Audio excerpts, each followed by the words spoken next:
So I made a video last week about Cricut's $10 subscription, and it's got the most views that I ever had on this channel ever, like 5,000 or so, which is not a lot.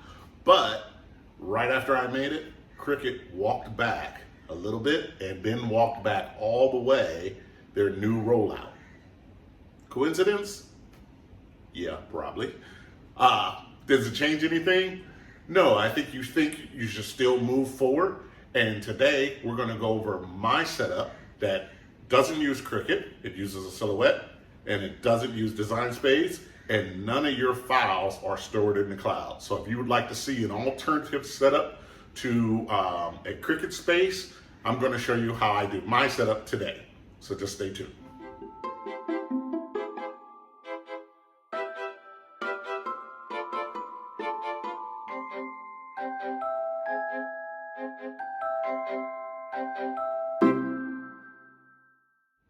Okay, welcome back to the Makeso channel. I shot this video before. It took me a little bit to get it out because I hated the way it looked. I hated the lighting, so I kind of came back to the space I was in when I did the first video before.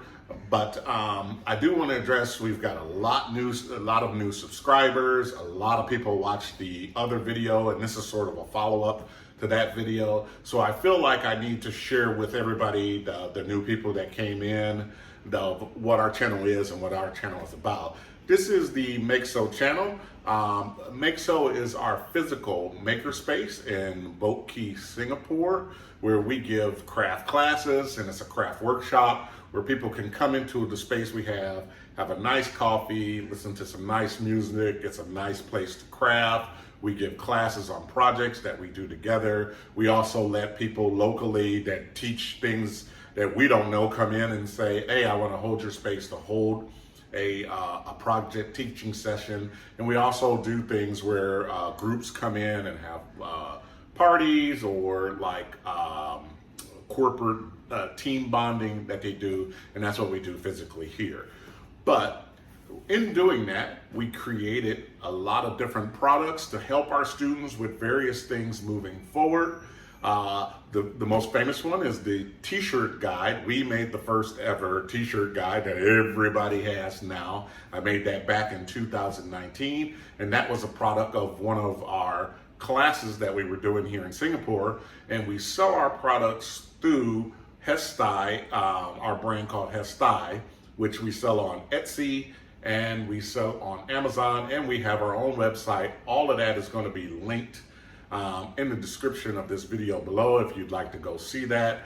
This channel mostly shows things about our craft workshop and things about our products that we're selling, and it's mostly demos.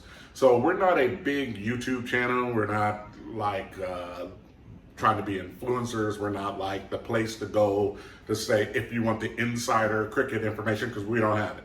But what we do here is we show our products and some of the projects that we're working on and things that might be of interest to you. And we try to go in depth to it because we want to sell our products, of course, but we want to sell our products to people that really want them, and it will work for them, because every craft product will not work for everybody. Some works for some people, some doesn't work for other people.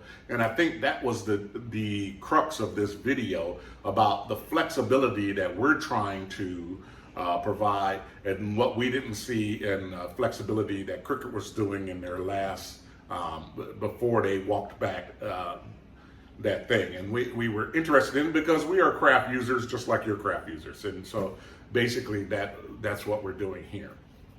But today, I want to get into a question. We had a lot of comments and a lot of interaction. Most of it was good and positive. A lot of people didn't agree with me, and that's fine. But everybody was positive and happy. We only have one person that kind of went off the rails a bit, but that's what people do sometimes. Some people just need to unleash and go off the rails there, and they were fine to do that. But one thing we did get was we got a question about what are the alternative setups you can do. Now, I don't know all the alternative setups. I saw some people making some comments here and there, but I do have an alternative setup that I use, and I'm going to share that with you today. So I'm going to take you into two spaces today. One is what we call our production area, because we're going to show you a couple of the pieces of equipment that we use there, and then we're going to take you into our design area to show you the setup that we use. The reason I'm going to take you into the production area is because the basic setup I use is a Cameo silhouette. Cameo sells it's almost like a driver to make your Cameo just work like a normal printer, and it's called Silhouette Connect. And I use that to connect directly into CorelDraw, which is a basic designer software system. It's not basic, it's a premier designer software system. But that CorelDraw system that I use keeps my designs, or would be cut files, but they're all kind of files, print files, cut files, laser files. They keep it all in one place, and I keep it with me, and I am in full control of that design. And I also use that one bit of software to run several bits of machines. So I do one design in one space. I learn one bit of software to do one bit of design, and I use that design to set out to the machines. Because I think when people will start to get serious about this and want to really get into design, there's a separate thing between your design and the machine you use. The machine you use is just a tool to express your design. And that's why for myself, I prefer the CorelDraw method, because I can take and I can design what I want and then apply it to each machine that I want to use it for. So enough of my philosophy. I'm going to take you straight to our production space, and then over to our design space where we design, and show you my setup. Okay, this is the production area where I do most of my production at. Sorry about the sound. I don't have an external microphone, but I'm going to speak louder, so hopefully I'm projecting out to you. And just going to show you bits of hardware that I use. This is my large Epilogue laser, and I use this laser, and I can take my designs from Corel and go directly to this laser as well. As you see behind me, I also use a Glowforge, and this is a Glowforge Pro.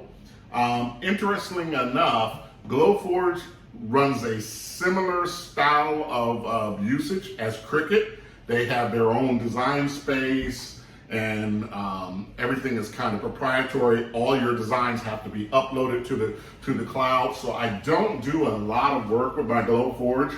I stick mostly to where I can do real designs and hold my designs myself in my Epilogue. But any designs I do in Glowforge, they have them. They're in the cloud because they use it just like the Cricut, and I think that's the most important thing. With the setup that I'm going to show you today, the issue that Cricut tried to make about the $10 subscription and limiting you to 20 cuts, with something like the way I'm cutting with my silhouette or the way I use my laser, that's not even a possibility for them to do. Because I have the files, and I own the files, and I print directly from my software to my actual hardware. So there's no middleman. I could not need the internet. I could go take this into the middle of a field with no internet, and my system would work. So they could not even possibility to limit me in that direction. With the Glowforge and the Cricut system, at any point, if they wanted to say, I want to limit you to not print something, whether it says, I don't want you to have access to print so many files, or if they say, I'm looking at your file and I don't like it, I think maybe it's copyrighted, or I think it's maybe something else, they could come back and say, I don't want you to print that file. I am not saying that's what they are doing before everybody goes nuts. I'm just saying they have that ability to do that in the way these systems are set up. So the last piece of equipment I'll show you is my big boy over here, which is my UV printer. The UV printer is how we get the markings and things on most of our products, our t-shirt guides, our coasters. This is not a craft, obviously not a craft product. This is a manufacturing product. It's how the big boys put markings, things on, because it's permanent, it's heat resistant, lasts forever. But the key why I want to show you this is because I also print from that same CorelDraw to here. So when I do a file in CorelDraw, a design, I can do a design that I'm setting up for the laser and setting up for the printer. One file, draw it all together, send the laser part to the laser, send the printer part to the printer, and then in one file space. And also in the middle, I can decide, well, you know what? I don't want to even print it. I want it laser engraved on top of the product. I can send both files to the laser engraver. So it's about that control that I really like, that really works for me, and I have several bits of equipment that I work with. And so this is why I use the setup that I do. So I kind of wanted to share you that with you first before we head over and I show you the exact setup. So let's go ahead and head on over to the design area. Okay, we're at my workstation, and this is the Cameo 4. The Cameo 4 is a comparable craft cutter to the Cricut Maker. It has somewhat of the similar features, and it would be what you would call a competitive machine between the Cameo 4 and the Cricut Maker. So they both, I think the Cameo 4 can cut light woods and thick pieces just like the Maker. So they're similar type of machines.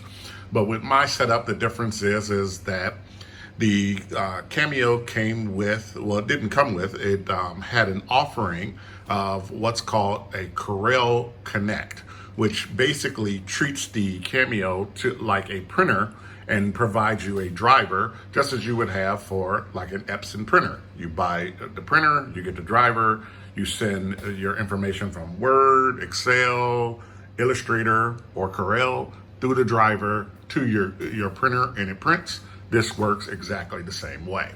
And so in that same way, you just simply plug it in via USB to your computer, and I will go here to my computer setup, and as you can see, I have Corel already open, and I'm going to try to get you in a good position to see it. So this is not going to be a demo of Corel or how Corel works. You could take probably a year-long class on something like that, because CorelDraw is a full functioning graphics program. It is comparable to Illustrator by Adobe. So as Silhouette is to Cricut, Adobe is to Corel. They're both competitors. They do the exact same thing. You have Illustrator and what is that called? Photoshop. And in CorelDraw, you have CorelDraw, and then you have Corel Photo Paint. Works almost exactly the same way. The difference is that, well, there's actually no difference, because actually this Connect that Silhouette offers, you can actually do it with Illustrator as well. You can do it with Corel or Illustrator. So as you can see, I have a file set up here on the screen, and I have my 12 by 12 mat set up here. And the great thing about, I like about Corel is that it's pretty much a what you see is what you get kind of program. This is the 12 by 12 mat. So when I load my mat, if I take my image and I move it to here, it would actually cut it right there. If I move it there, it would cut it right there. If I move it to the middle, it's going to cut it into the middle.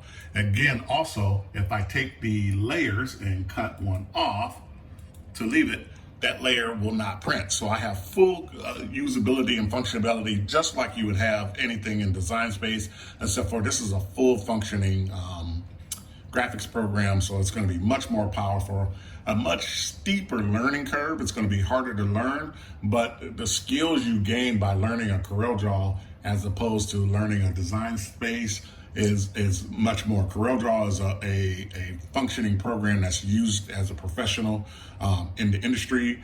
I don't believe you can go too many places and say, hey, I'm a Design Space expert for Cricut, and other than if you're doing Cricut things. I don't think with CorelDraw you could go into print media, you could do video things, you can do still, you can take it into renderings, whereas the Cricut Design Space is just basically the Cricut Design Space. So to do this, once you do all your design and your design work in Corel, you just simply treat it just like a printer driver, go up and you click the Corel Connect, and then the Silhouette Connect will show you. See the Illustrator and the Corel logos popped up because it actually works for both of them there. It pulls up like what you would see in a normal printer driver. You have your page set up, and the way everything is set up, you can change mats, you can do all kinds of different things. You can see where the cuts are going to happen there. And then the next screen you go to is where you go and you have your settings for your blades and what you're cutting, and you go up. It's not plugged in, that's why it's saying unavailable. And then when you're ready to print, you hit send, it sends it to the Cricut, just like you would do any other printer. So this is my basic setup, and with this setup, it uses no clouds. These files are the files that I have here. I keep them wherever I want to keep them. If I want to use Dropbox and keep them in the cloud, I can keep them in the cloud. If I want to keep them on my computer, I keep them on my computer, but it's completely up to me. Now, you can use the Silhouette Studio, which functions somewhat just like the Design Space, and you could have that Design Space feel if you want to keep everything in the cloud and have it come up and just go straight from there. You can do that with this, but the key that what I really liked the Silhouette and the setup is that you're not forced into that. So say tomorrow Silhouette decided Cricut got away with the $10 thing and I want to do it too. They could not actually do it to this because they don't have any access to this file that I'm printing. And anything I print on this file, no matter what it is, Silhouette never sees, they never know, they don't need to know because it's not part of their business model to do that. And that's kind of like why this setup really worked better for me. I'm not saying it will work better for everybody, but it's what I actually chose to do. Now, the Silhouette Connect that I showed you was not free. I think it was $45, but after you pay $45, you pay $45 once, you've got the program, the driver like that, and you are printing all day because it's basically just a driver like you would have in a printer to print back and forth between the two files. So that's basically my setup in a nutshell.